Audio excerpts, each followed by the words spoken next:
He raised his glass, and for a moment the entire room seemed to breathe with him. The chandeliers above us shimmered like captured stars, their golden light dancing across crystal, silk, and polished marble. The great hall was alive with laughter, music, and the soft clinking of fine china. Nobles and dignitaries filled every corner, their voices blending into a warm, intoxicating hum. It was a perfect evening. At least, that's what it was meant to be. I stood beside him, my hands resting lightly against the folds of my gown, my posture flawless, my expression calm. Years of training had taught me how to appear exactly as I was expected to be, graceful, composed, silent, invisible. "Tonight," he began, his voice rich and confident, carrying effortlessly across the hall, "we celebrate unity, loyalty, and the future." A ripple of approval moved through the crowd. I didn't look at him. I didn't need to. I knew every detail, the slight tilt of his chin, the way his fingers curved around the glass, the practiced charm in his smile. I had studied him long enough to know every version of him, the man the world admired, and the man they never saw. "The future," he repeated, lifting his glass higher, "belongs to those who have the courage to claim it." More applause, more smiles, more illusions. Then, slowly, he turned to me.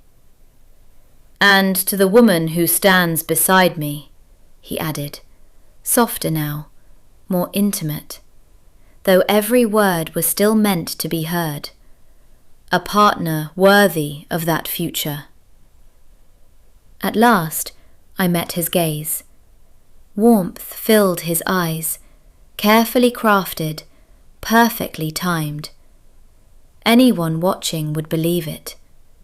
They always did. He extended his glass toward me. An invitation, a command, a performance. "Drink," he murmured, just loud enough for me to hear. For a single heartbeat, time slowed. The music softened into a distant echo. The laughter faded into silence.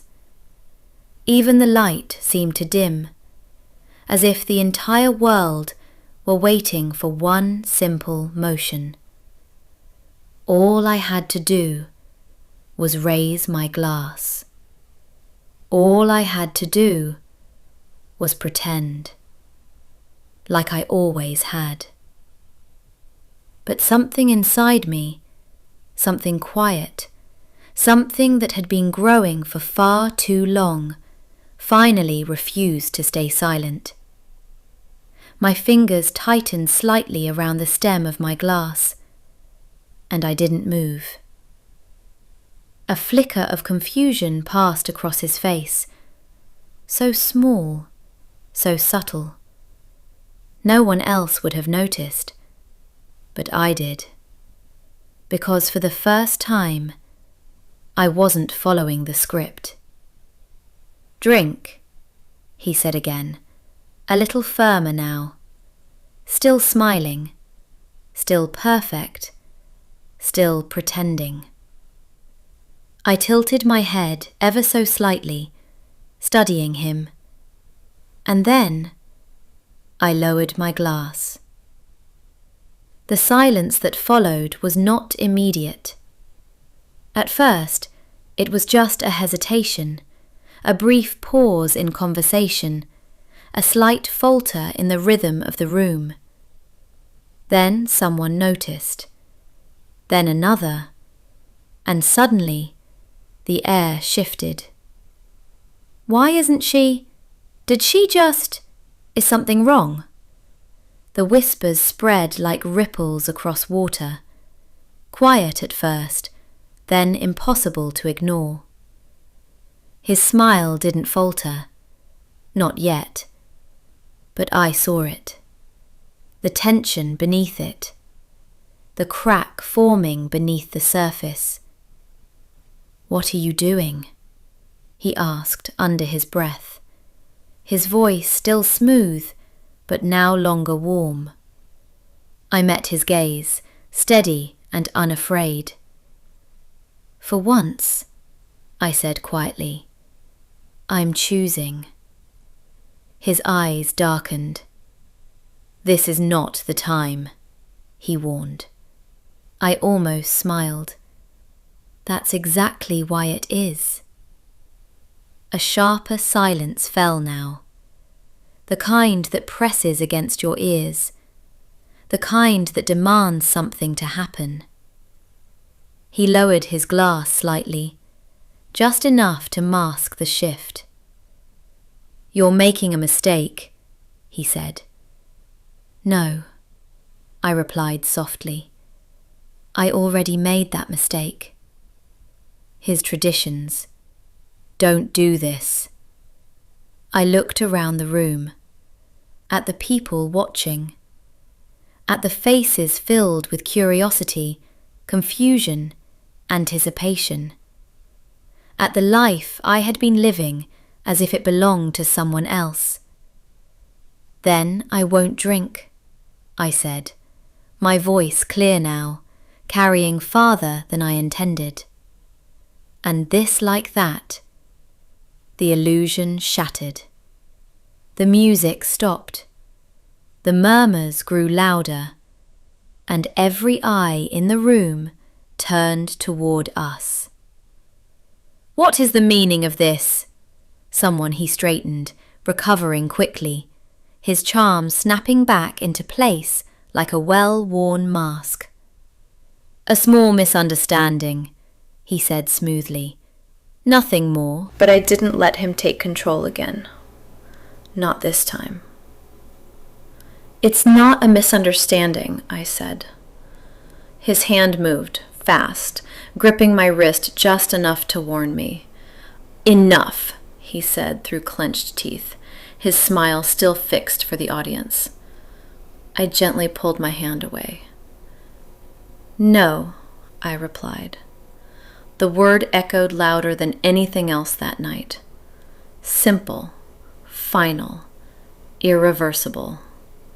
Gasps broke through the crowd. "Did she just... She refused him? That's impossible." He stepped closer to me, his voice dropping.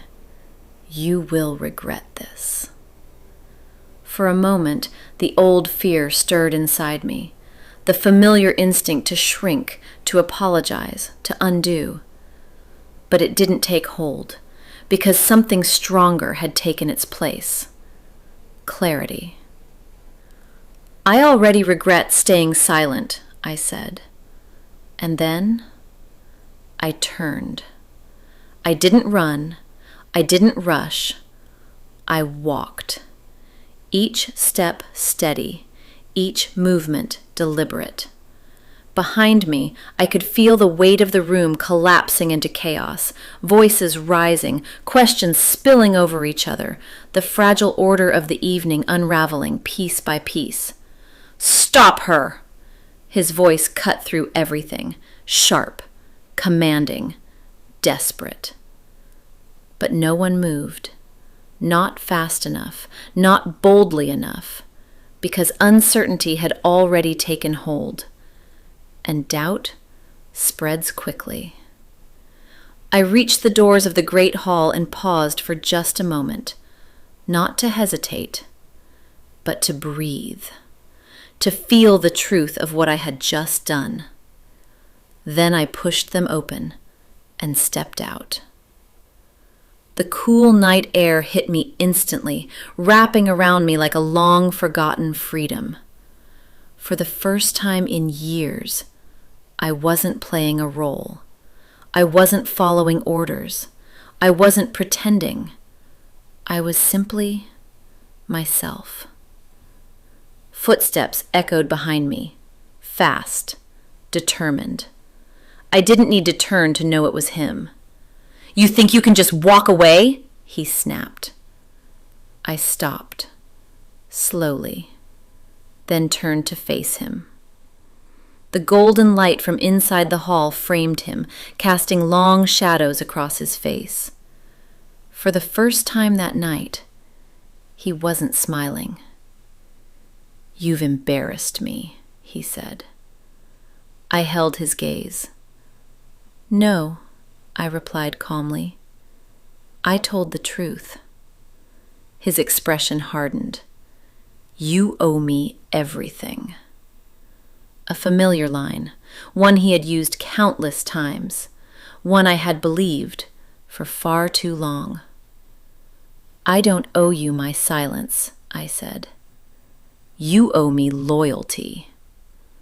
"Loyalty isn't obedience." His eyes narrowed. "You think anyone will believe you?" I took a step forward. "They don't have to," I said. "I believe me." That was the moment he faltered, just slightly, but enough. Because he had built everything on control, on perception, on the idea that I would never step outside the role he had given me. And now, I had. "You've made a powerful enemy," he said quietly. I almost laughed. "I always had one," I replied. "I just stopped pretending it wasn't you." Silence stretched between us, heavy, unavoidable. Then, from inside the hall, voices began to rise again. Questions, accusations, doubt. The perfect evening was no longer perfect, and everyone could feel it. I turned away from him once more, but this time he didn't try to stop me, because something had changed, not just in me, but in him, in the world he controlled, in the story everyone believed. "He raised his glass," I murmured softly, almost to myself, "and I refused to drink." And in that refusal, I finally chose my own ending.